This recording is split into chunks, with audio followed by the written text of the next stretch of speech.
Ferdinando Secchi, presidente delle giurie dei Sardinia Food Awards, si rinnova per l'11ª volta questo appuntamento.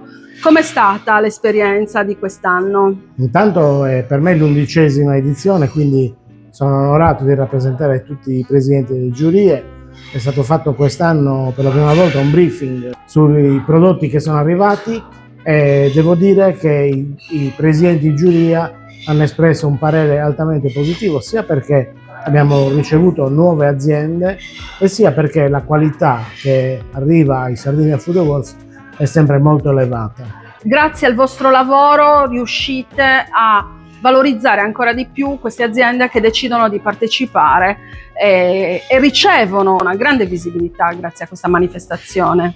Sì, il merito delle aziende, perché tutte le aziende che hanno partecipato hanno portato prodotti di altissima qualità. Abbiamo avuto tantissimo ricambio generazionale in sede alle aziende, per cui il lavoro dei giudici anche quest'anno è stato un lavoro molto impegnativo, che però ha dato i suoi frutti, perché alla fine tanti giudici hanno potuto assaggiare dei prodotti di cui non conoscevano l'esistenza, chiaramente al buio, e hanno espresso pareri quasi tutti positivi.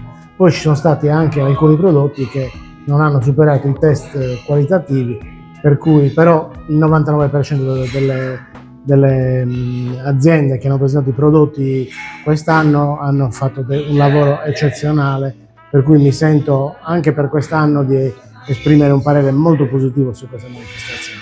Insomma, una vetrina di eccellenze, sempre di più i Sardinia Food Awards. Sì, è quello che ci gratifica, è il fatto che ogni anno ci sono aziende nuove, però anche il fatto che ci sono aziende che sono partite dal nulla, hanno partecipato ai Sardinia Food Awards e adesso fanno un lavoro eccezionale perché esportano i loro prodotti in tantissimi paesi del mondo. Per cui è una vetrina importante e oggi la serata di gala ha avuto la bellezza di premiare appunto tantissime aziende, un centinaio di aziende che hanno portato questi prodotti che sono di alta qualità. Ferdinando, grazie, al prossimo anno. Grazie, a questo punto. speriamo, arrivederci.